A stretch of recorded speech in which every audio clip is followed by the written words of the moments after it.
Morning and welcome to the Knowing Show. I am your host, Christene Marie. We are going to get started with a quick review before diving into the deeper lessons for review today. Lesson 40, I am blessed as a son of God. Lesson 41, God goes with me wherever I go.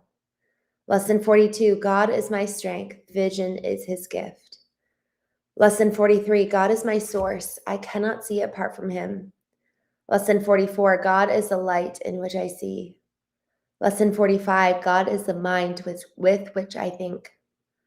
Lesson 46, God is the love in which I forgive. Lesson 47, God is the strength in which I trust. Lesson 48, there is nothing to fear. Lesson 49, God's voice speaks to me all through the day. Lesson 50, I am sustained by the love of God. Lesson 61, I am the light of the world. Lesson 62, forgiveness is my function as the light of the world. Lesson 63, the light of the world brings peace to every mind through my forgiveness. Lesson 64, let me not forget my function. Lesson 65, my only function is the one God gave me. Lesson 66, my happiness and my function are one. Lesson 67, love created me like itself. Lesson 68, love holds no grievances. And we are doing a review of lessons 69 and 70. Lesson 69, my grievances hide the light of the world in me. My grievances show me what is not there and hide from me what I would see. Recognizing this, what do I want my grievances for? They keep me in darkness and hide the light. Grievances and light cannot go together, but light and vision must be joined for me to see. To see, I must lay aside grievances. I want to see, and thus will be the means by which I will succeed. Specific application for this idea might be made in these forms.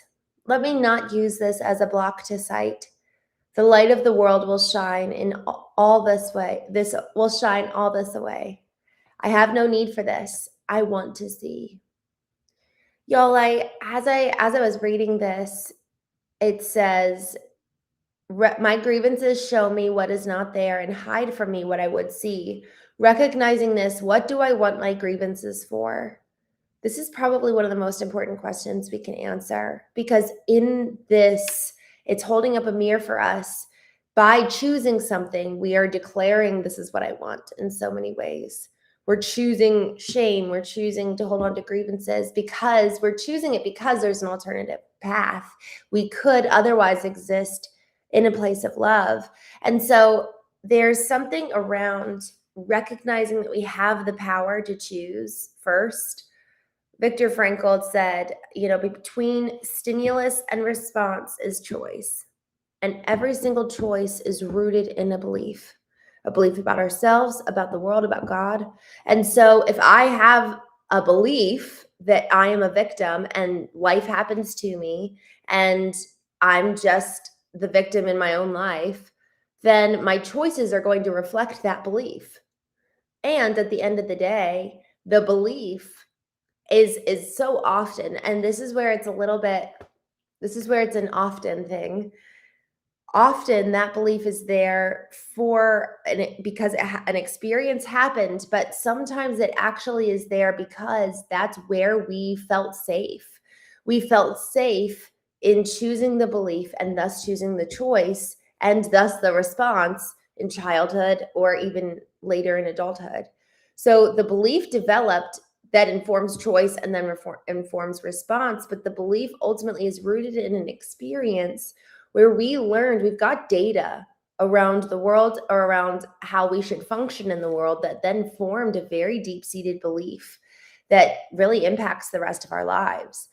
And so a lot of times that belief is it's like risen out of our survival mechanisms. When a lot of times when we're kids and things happen to us, our survival kind of lizard brain kicks in, and the four manifestations of that are fight, flight, flee, or fawn. And in those four reactions, it really is intended to keep us safe. So what we have to do is okay, so If we want to change our response, let's analyze our choices. If we want to change our choices, let's analyze our beliefs.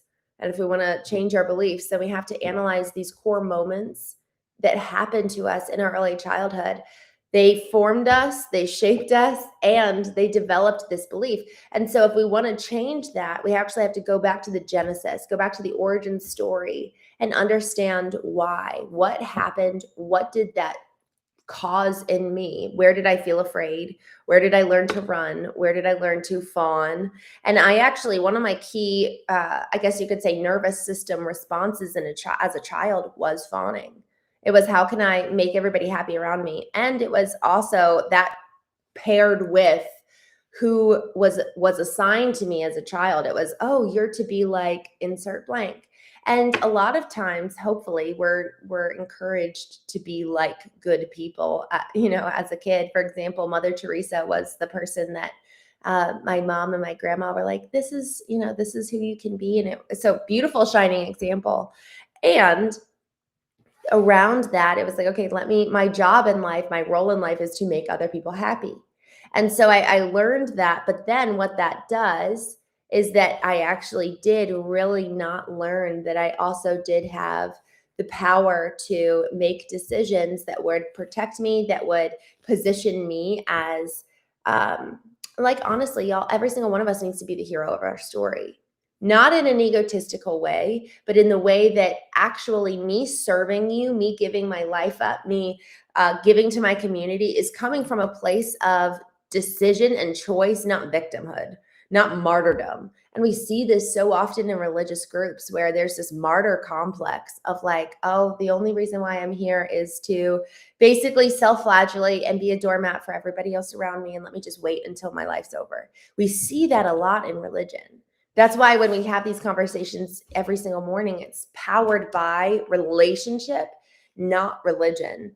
Because I have seen so much death come from religion. There's also been good things, but in any time there's a box which someone's saying, hey, fit in this, so often there's so much harm that comes from that. Because is the box being given to you by a human system, or is a box coming from this glorious, like, even sense of freedom? Like there's one of my favorite verses, and this is coming from a scripture. Psalm 16 verse 11 says, the boundary lines have fallen for me in pleasant places. Indeed, I have a beautiful inheritance. If we understand where the box, the boundaries are actually formed to give us greatest freedom, it's to keep us safe, not to confine us, constrain us, make us look and be molded like everyone around us. That's a very, very different human structure, which is black and white. Be like us, look like us, sound like us. If you're like us, you fit in.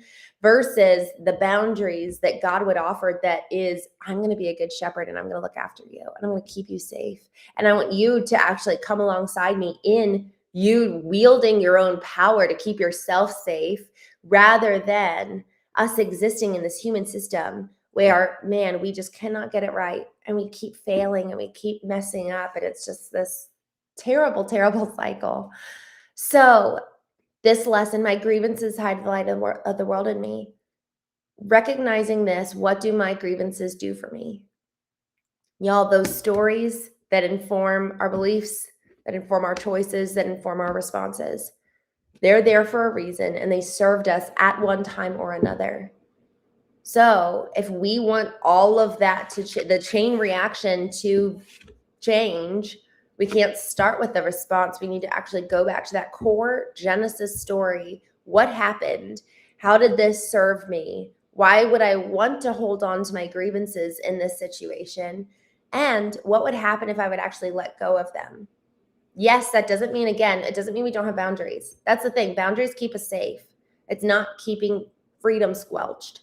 So what would it look like for me to basically allow for that experience at 6, 10, 12, 15, some of us 20, even later?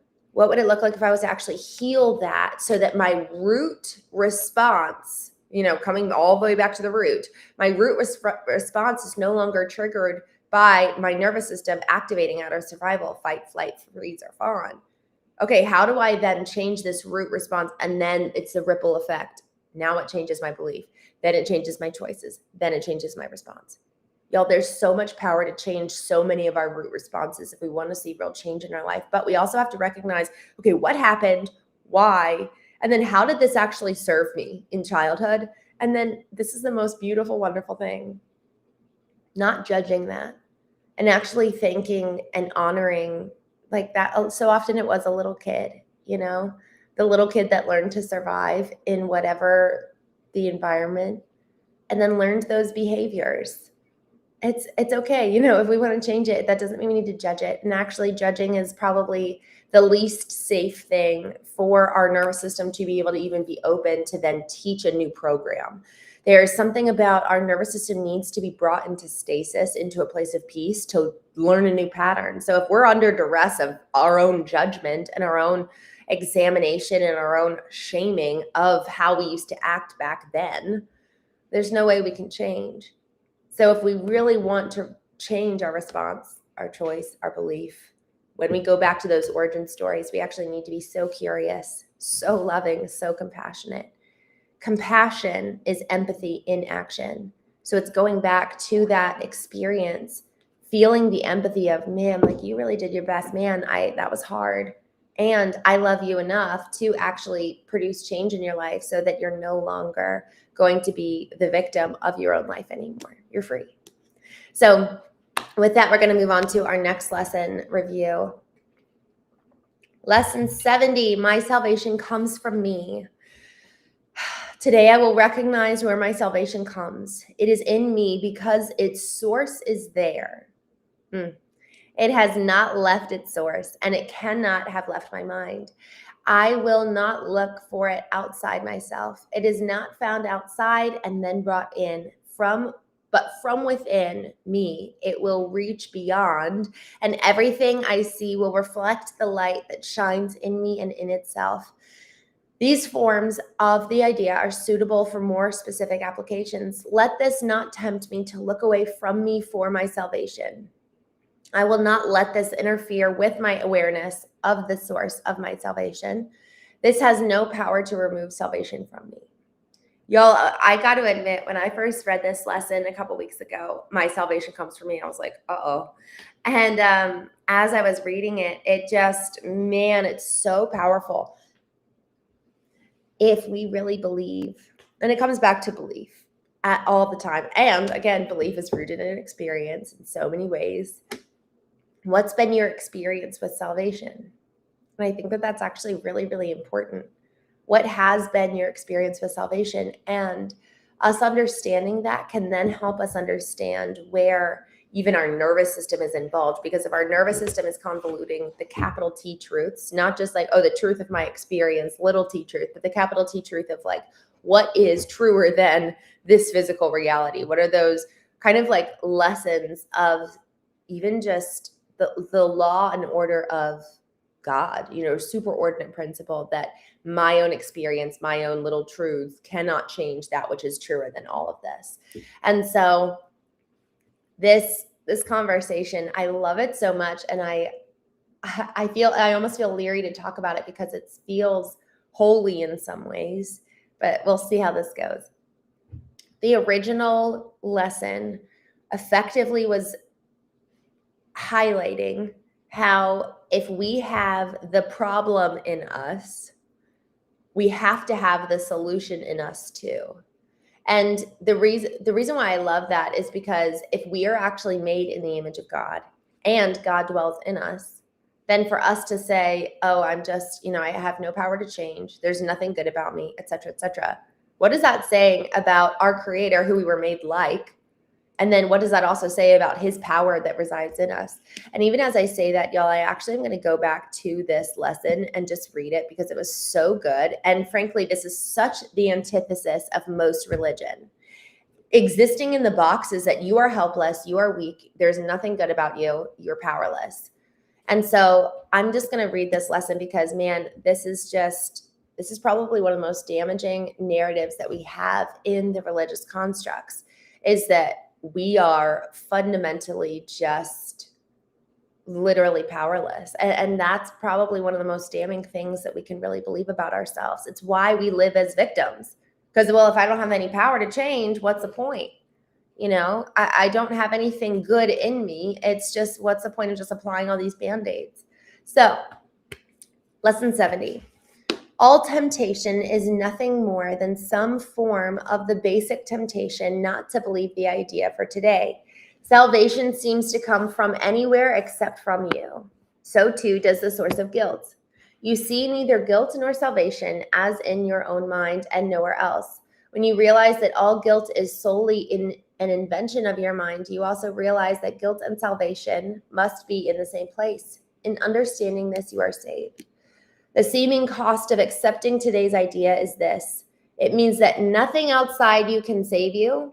Nothing outside you can give you peace.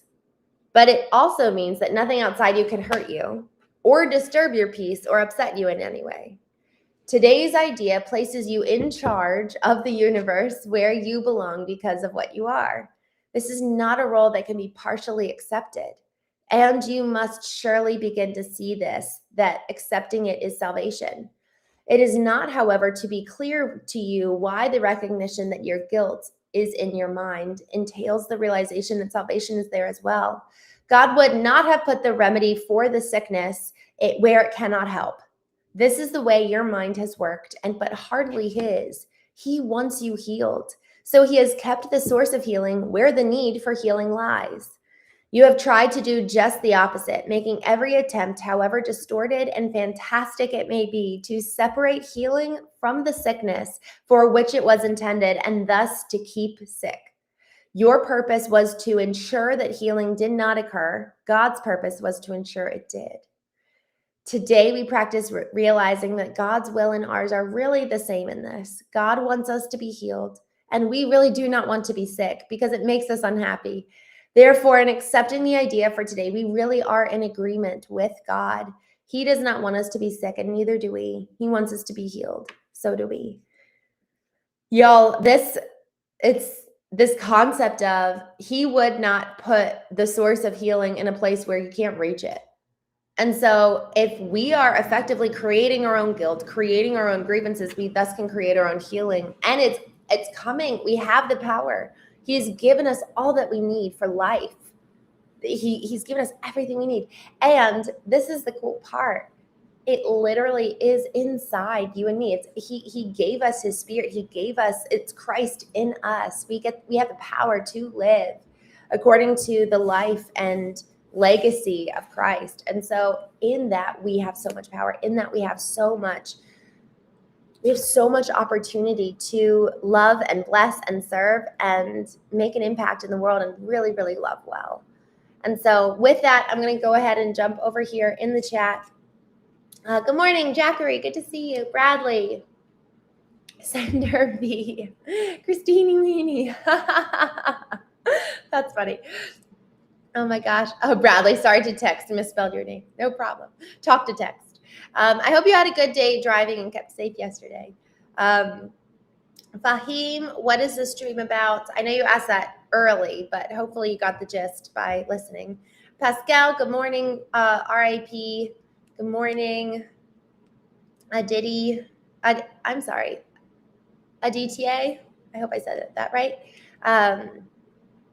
Winston, hello. Thanks for joining. HB, good morning. Muhammad, Farid, good morning. Man in the Hat. Gunsmoke, good morning. Just scrolling down.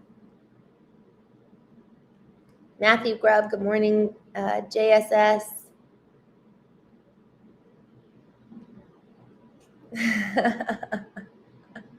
Man in the Hat. Good morning, Christine. I know there's a T in your name, but I was just too lazy to pronounce it. That's funny. Matt says, you do for others like Jesus did for us. You don't do for you, only for him. Jack says that is not martyrdom. You know, I'm so glad that you brought that up because I actually want to go back to that point. I don't think I finished it.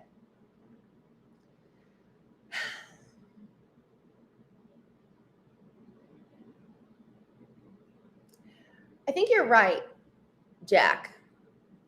In terms of choosing the right word, martyrdom's not the right word, because to be the martyr in the way that it was originally, I think, wrote about, there's a real sacrility around it. So then I think victim is the right word. It's coming from a place of I have to, of like, oh, I'm going to grin and bear it, and this is my lot in life, and kind of rolling the eyes and like not finding joy. It's rather than, man, this is, I get to serve, I get to love well, I get to be the hands and feet of, I get to literally be the conduit for the presence of God. That's the exciting thing. That's the goal, is that I get, like, we're charged and excited by this glorious mission that is why we're here to begin with. But if we're looking at it from the lens of like, oh, this is what I have to do, this is my role, this is what I should do, that's a very, very different approach. And so I think you're right. I'm glad you brought up I'm glad you kind of challenged me here, because you're right. It's not martyr, and I shouldn't use that word. I'm trying to think of another word than victim, but I think that probably is the best word. So thank you for saying that, because I agree with you. It is. It's the victim mentality in our approach from that kind of religious perspective, which is we have no power over our life. We are basically victims to God. And man, no, it's like we are charged on this. I just love the concept of a glorious mission, where like there's so many people that we get to love on. There's such a purpose for our life, and that's exciting. And it said even the concept of the fruit of the presence of God in us is love and joy, peace, patience, kindness, goodness, faithfulness, gentleness, self-control. It's all these beautiful, wonderful things.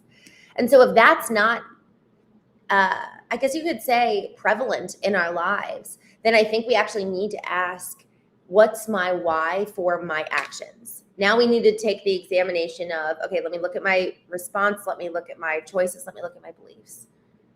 Is me making all that then, the belief, choice, response, how much of that is rooted in fear of this is what I have to do, I don't want to go to hell, versus this is what I get to do because I am loved, I am chosen, this is my identity, and I'm operating from the spirit and presence of God rather than from this place of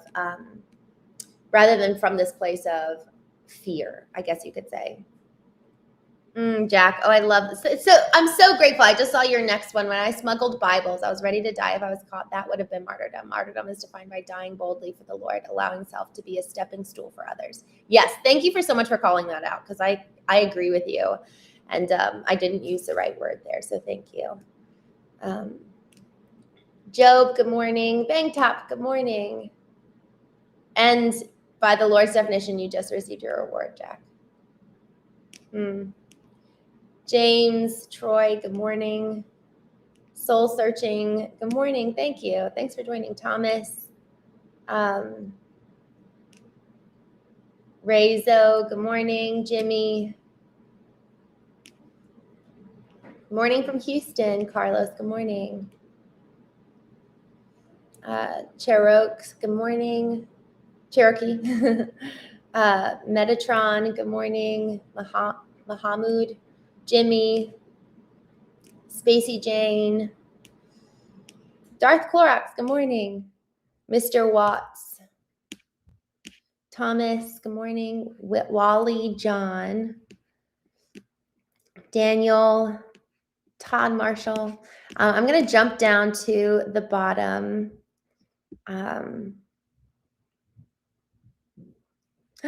Oh gosh. Okay. I'm going to put somebody on timeout. I just saw something very inappropriate.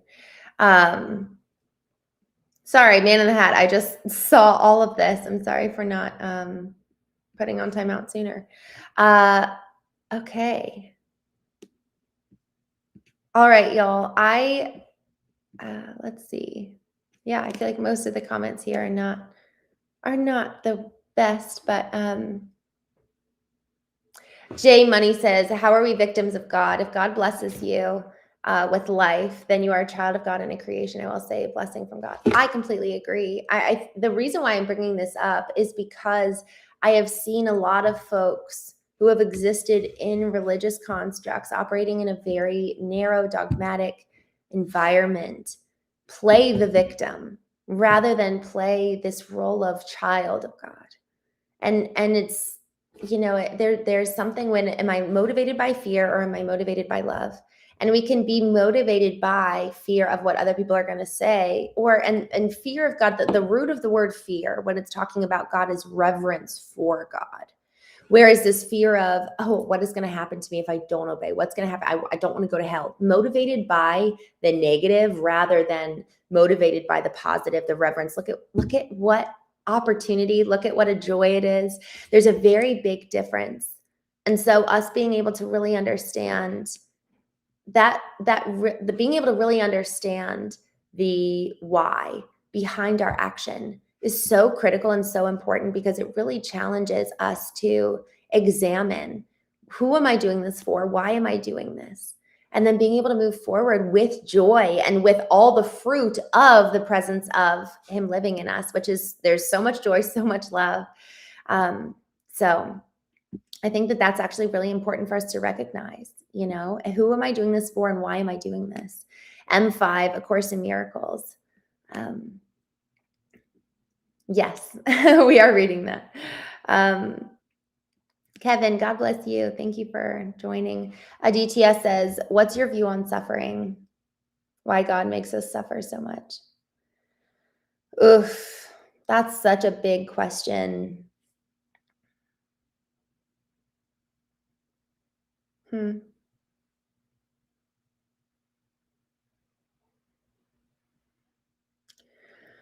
I don't think I really understood the power of choice until my husband left.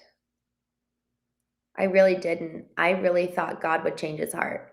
I thought God would change his heart and make him love him and make him love me. And I just really thought that that's what would happen.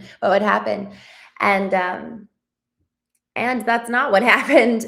I'm still figuring this out, Adita. And I think that this is like a lifelong pursuit of understanding and seeking God and asking him why, because I really believe that for every single case of suffering, it's very personal. This is why it doesn't fit in the confines of religion. It can fit within the confines of relationship of like, God, you tell me, why did this happen to me? Why did this happen? What brought this on? What's the purpose in the pain? Why is this happening? But if I'm just trying to fit within suffering happens because of X, therefore Y, that it's too black and white. It doesn't work. It doesn't work with humans, and it doesn't work with the fact that for somehow, some way, there is choice. And, I don't know, in one sense, why God wouldn't just wave his wand, not that he has a wand, but like just radically save from all suffering.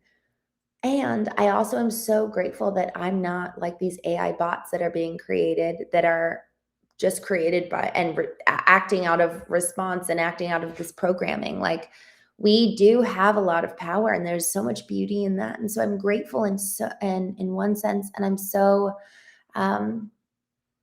grateful for the power of choice. And I also there's consequences for that. And so with suffering, I think that in the alchemy of suffering comes growth, comes even the ability to comfort others in their suffering. There comes even an appreciation, without darkness, there would not be the greatness of the light.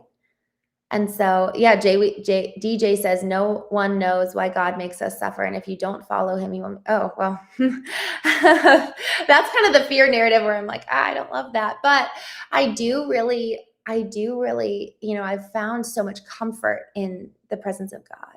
And so I actually would say, I don't know how much of it is God is making me suffer versus God is actually a respite and a hope and a source of refuge in the suffering. And so maybe that's actually a complete flip of the narrative of, what if there's actually freedom and joy and peace and comfort to be found in God, whereas in the allowance of choice, there is suffering, and we do have hope in the midst of it. So just something to think about. And to be honest, I think you're right. DJ, I'm so glad that you brought that up in terms of no one knows why. Like, that's why it needs to be relationship. You and me, all of us going direct to God, and he's got what we need in that moment,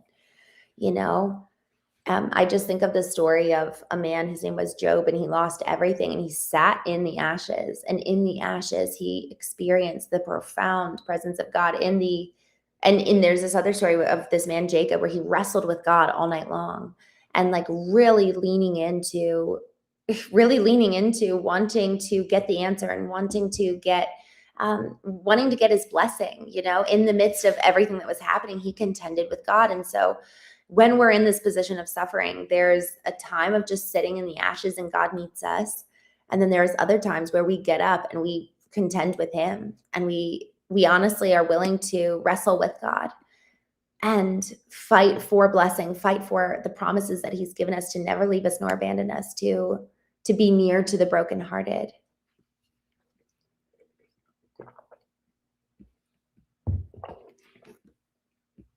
Jackery says, on the topic of suffering, you should look into the Greek Orthodox doctrine on theosis. Oh, interesting. I love that you brought that up. I was just looking into the Greek Orthodox a couple weeks ago. I suffer every day, but I ask God for me to make it through each day. Carlos. I feel like the presence, actually experiencing the presence of God, it's like there's so much that is brought in through that, where it's not just hope, but it's like really, I've heard people say who have chronic pain or chronic suffering in so many different ways. They're like, what I have experienced in terms of the presence of God through this has actually, not that it makes the ends justify the means, but to experience it, it's like, I actually would not have known the depth of presence had I not known the depth of pain. And there is something around that. And so often what arises from the pain is something that lends to our purpose of why we're even here to begin with. I found this guy who he had no arms or he had no arm. He had one arm and then just one finger on the other arm and then no legs. And so he would literally like hop around with like holding himself up from like this one finger. And man, and he has the biggest, boldest, loudest mission, and people are looking to him like it's oxygen, because they're in just such a place of internal turmoil. And somehow he has found freedom looking the way he does, going through so much pain, so much struggle. And yet he has come out on the other side with hope and freedom and a trust and a faith where people are like, how did you get there? And so the purpose for him in his pain, this is what I mean by alchemy, is turning lead into gold. In our suffering, so often is there the profound ability to experience the presence of God and also the profound purpose to be revealed for our lives.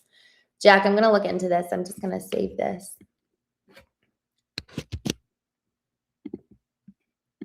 I'm saving it now. I'm not Greek Orthodox, by the way, but it's a beautiful picture of our restoration to God. I love that. Tony, I don't, that's actually not true, but thank you for God blessing me. Matthew says, without struggle, there is no progress. It's so true. In the progress, in the process, it's like there's so much that happens. The man in the hat says, God doesn't make you suffer. He allows you to suffer to bring you closer to him. So if you so choose to do that. Yeah. Web matrix. And it's funny. I think that being closer to him is a byproduct. Like to your point about choice, it's like we can find the presence of God and our purpose. And like, there's so much good that can come from our pain if we're willing and allowing it to happen. And it does not justify it. Like my brother-in-law being killed, it does not justify his death. And I actually firmly believe that. I think it's almost a cruelty. The people who I hear say, oh, well, it was all for, and then insert blank. It's like they've never lost somebody, at least from what I've experienced. And I think here's the thing, Jack, you said that you were willing to die. It's like, okay, I think that actually coming to that point of, am I living my life in such a way that's worthy of, like, effectively, if I died for, a greater mission right now, am I even living that way? Am I even open to that? It's a radical thought. And I'm so grateful, Jack, for you sharing that, because it is a challenge. It's like, it's a real challenge to examine our lives and consider it that way. Without struggle, we do not know that perfection exists. James, why would Jacob wrestle with God if salvation was already in himself? Seems very new age, like we are all gods, not children of God.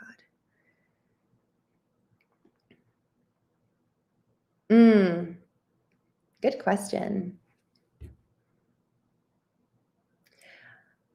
Is it new age or is it new covenant that Jacob wrestled with God versus the Holy Spirit being in us? I think it might be more not new age, but new covenant. Of Jesus said, it's better for me to leave. I'm going to give you everything you need. And he gave us the Holy Spirit. And so old covenant, Jacob wrestling with God. And I also do think that, to be honest, I think it's God the Father versus Christ and the Holy Spirit, and I think that's going to, honestly, I think that's going down a bit of a rabbit hole. But if you know what I mean, in that old covenant versus new covenant, my dad had this like revelation from God around the new covenant that really changed his life. And so that could be worth examining at any point, because it really is, to your point, it is radically different. It doesn't sound so much of religion is stuck at, it's like they haven't gotten to the other side of the resurrection, and Easter is so soon. They're not living on the other side of the resurrection. They're sitting in the old covenant at the foot of the cross, like, oh, wow, we're such sinners. And it's like, oh my gosh, we are so saved. We're so good. Like, we actually now get to live in a position of power and love and a strong mind. And we get to go and love on people and like change the world. That's such a different approach than like the woe is me. It's like, honestly, it's like the tax collector who's like really keeping his face down and like, oh, I'm just so grieved over my sin and how much I missed the mark. And they're just like preoccupied with this. And then Jesus comes and is like, hey, you're good. You're go and be free. Sin no more. Go be free. Go love on people. Like, go take this redemption story out. Take it out into the world. So, but the thing is, we actually need to take a hold of that identity for ourselves. Are we going to walk in that? Are we going to walk as free? Are we going to walk as healed? Are we going to walk in the spirit of freedom that is ours? Or are we going to stay chained and tethered to the past? And so I think that there's something here where, I'm so glad, Jack, that you called me out on the martyrdom thing, because it is so incredibly true that we get words right, and words really, really matter. So thank you. And I want to be so careful with that. Frankly, I don't think I use that word in my book, but I need to go back and just check, because when I think of martyr, to be honest, I don't think of it in that way. I think of it as almost like the false martyrdom, like we were talking about, where it's powered by fear, not by doing something radical out of love and out of like divine calling and mission. So I'm just grateful for you saying that. I also think, did I freeze? My computer just froze. Oops. I just froze. Okay. Darth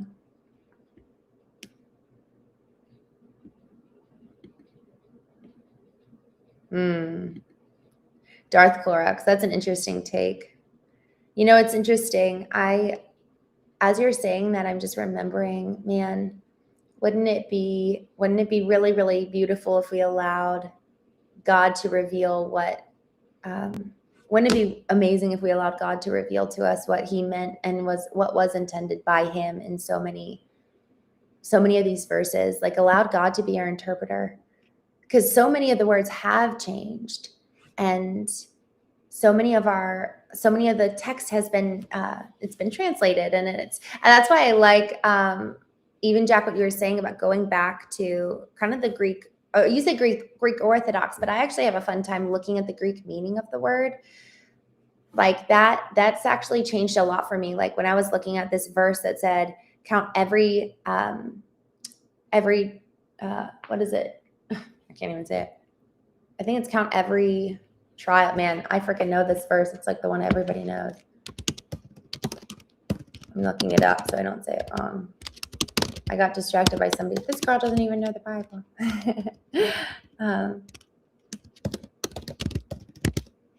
Okay. Count it all joy when you encounter various trials. The Greek word for trial is actually not what we would think. And so it's been cool to really like dig into what does it mean? God, what do you want to tell me about whatever it is that I'm reading?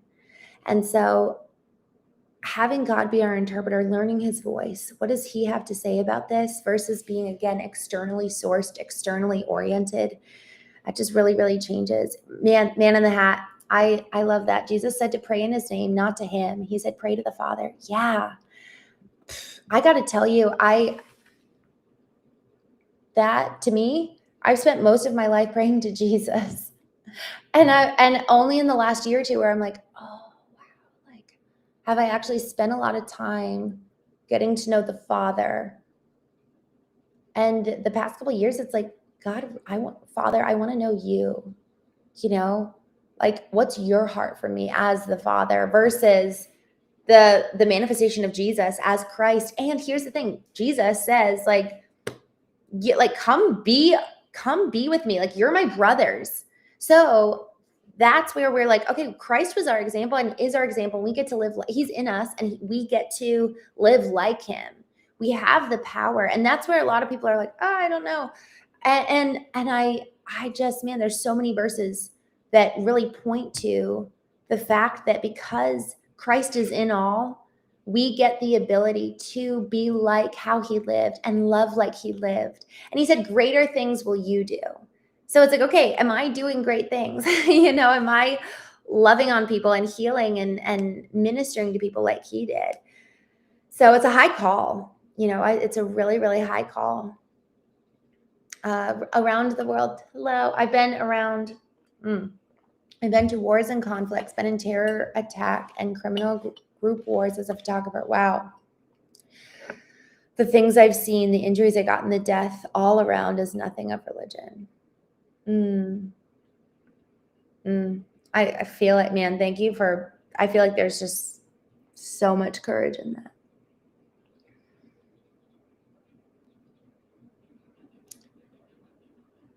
Ib links.